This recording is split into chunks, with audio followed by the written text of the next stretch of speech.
अब देखिए, एक लड़की आई थी जो मैं अभी बता रहा था। तो लड़की एक आई, वो सांवली थी, तो बोली कि आप हमको कुछ उपाय बताइए, मंत्र बताइए जिससे हम गोरा हो जाएं। अच्छा। तो हमको हंसी आ गया। तो हम बोले कि ऐसा मंत्र तो है, लेकिन उसके अच्छा, लिए ऐसा मंत्र भी है? हाँ, मंत्र है। जय माता दी। आपकी मंगल कामना के साथ एक बार फिर से हमारे साथ है ज्योतिषाचार्य प्रभाकर सिन्हा जी। सर, अभिनंदन आपका। नमस्कार सर, माँ महागौरी, सर, इनके बारे में आप हमारे दर्शकों को कुछ विशेष बताएं, क्योंकि महागौरी तो महा जैसे नाम ही हो गया माता रानी का। तो आप हमेशा कहते हैं कि माता रानी का नाम लेने से ही सारे कष्ट ऐसे ही दूर हो जाते हैं, पर फिर भी उनकी विशेषता हम जानेंगे आपसे। देखिए, माँ महागौरी नाम से ही प्रतीक होता है। माँ गौरी का अवतरण जब हुआ, जब वो तपस्या करने लगी भोलेनाथ को प्राप्त करने के लिए, तो इतनी तपस्या करने लगी कि उनका शरीर एकदम दुबला, बहुत क्षीण हो गया, बहुत वो कमज़ोर हो गई, शरीर काला पड़ गया। अच्छा। हाँ, इतना काला पड़ गया कि मतलब जितनी वो, चूँकि तपस्या जब आप करते हैं तो आप साधना में लीन रहते हैं। साधना में लीन होने से शरीर का एक एक अंग जो होता है वो तपने लगता है, उसी से तपस्या नाम पड़ा। तपने से ही तपस्या होता है। तो जब तपेगा तो उसमें आग आएगी, ऊष्मा आएगी। तो ऊष्मा आएगी, आग उत्पन्न होगा। जहाँ ऊष्मा आएगी तो आपका रंग जो है ऊष्मा से क्या होगा, काला होने लगेगा। तो माँ गौरी जब भगवान शंकर की पूजा करने लगी, शिव की पूजा करने लगी, तो शिव तो भोलेनाथ तो हैं ही, लेकिन परीक्षा बहुत ज़्यादा लेते हैं। लेकिन जब वो खुश हो जाते हैं तो उनके जैसा भोलापन किसी अन्य देवी देवता पे नहीं है। तो उनको प्राप्त करने के लिए जब वो पूजा की, जब सिद्धि मिल गई, माँ भोलेनाथ प्रसन्न हो गए, तो प्रसन्न होने से ही उनका जो चित्त था, उनका जो शरीर था, वो स्वतः गौण वर्ण में परिवर्तित हो गया, है ना।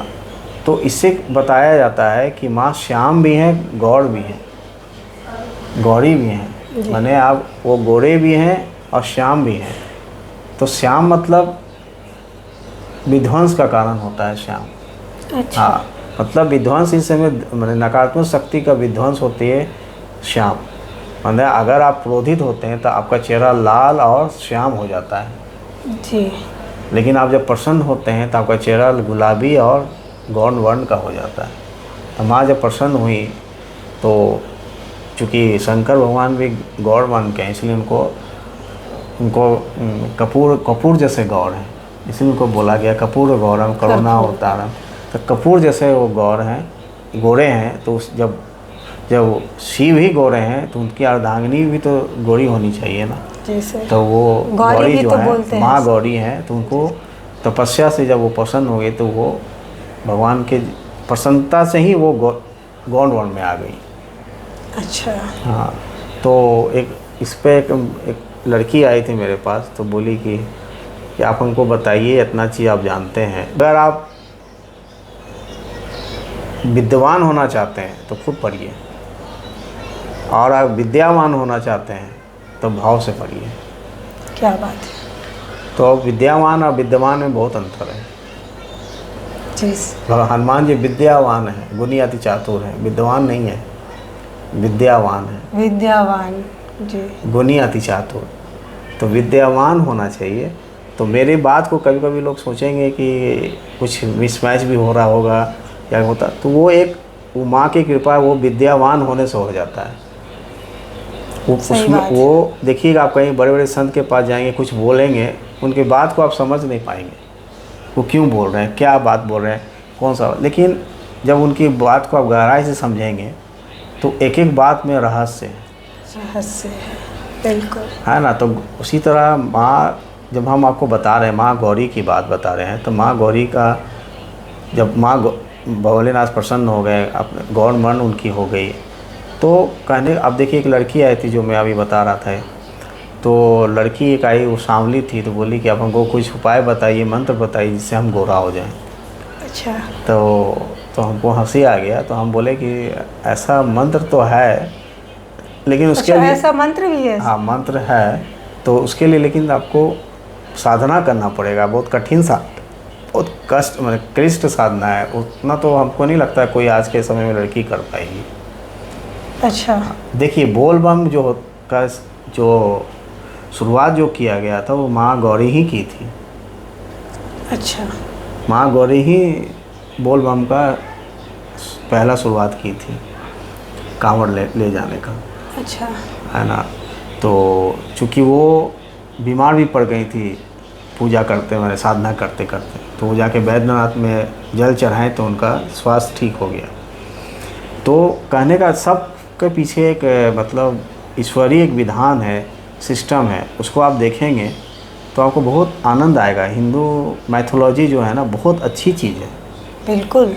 तो आप महागौरी की पूजा करें तो आप माने माँ की ही पूजा करने से आपका वर्ण जो है गोरा का मतलब क्या होगा, आपका तन ही नहीं गोरा होगा, आपका मन अच्छा सफ़ेद अच्छे हो जाएंगे, साफ़ हो जाएंगे, विचार अच्छे हो जाएंगे, आत्मा शुद्ध हो जाएगी। शुद्ध का मतलब ही गोरा हो जाता।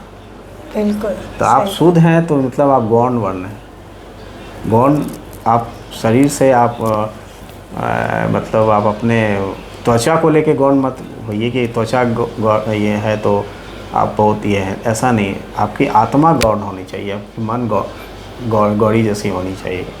तो ये बहुत इम्पोर्टेंट। देखिए गाय सांवली भी होती तो उजला ही दूध देती है। बिल्कुल।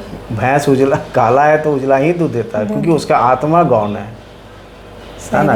गौण वर्ण होना आपका इंटरनली वाइटनेस होता है और आउटर वाइटनेस नहीं होता, इनर वाइटनेस होता है। तो माँ की पूजा आप करेंगे गौरी की तो इनर वाइटनेस आपको बहुत मिलेगा, अंदर से आपको प्रेरणा मिलेगी, आत्मबोध होगा आपको। आप किसी चीज़ को प्राप्त करना चाहेंगे वो स्वतः प्राप्त हो जाएगी। आज बहुत सारी लड़कियां खुश हो जाएंगी सर, क्योंकि आज आपने वो चीज़ बता दी जो हर लड़की चाहती है। क्योंकि गोरापन होना अपने आप में लोगों को लगता है कि वो सुंदरता का फिर पर्याय बन गया। सर इतनी अच्छी बातें बताएं, इसके लिए बहुत बहुत धन्यवाद। उम्मीद है आज का हमारा ये वीडियो आपको बहुत अच्छा लगा होगा, खासकर उन लड़कियों को जो सांवली हैं और अपना रंग गोरा करना चाहती हैं। तो सर का ये उपाय ज़रूर करें। इसी कामना के साथ हमारे कमेंट में आप जय माता दी ज़रूर लिखें। इस वीडियो को ज़्यादा से ज़्यादा शेयर करें ताकि जो लड़कियां सांवली हैं उन्हें इस वीडियो के माध्यम से फ़ायदा हो। और अगर आपके मन में कोई सवाल हो तो कमेंट करें, सर जवाब ज़रूर देंगे। धन्यवाद।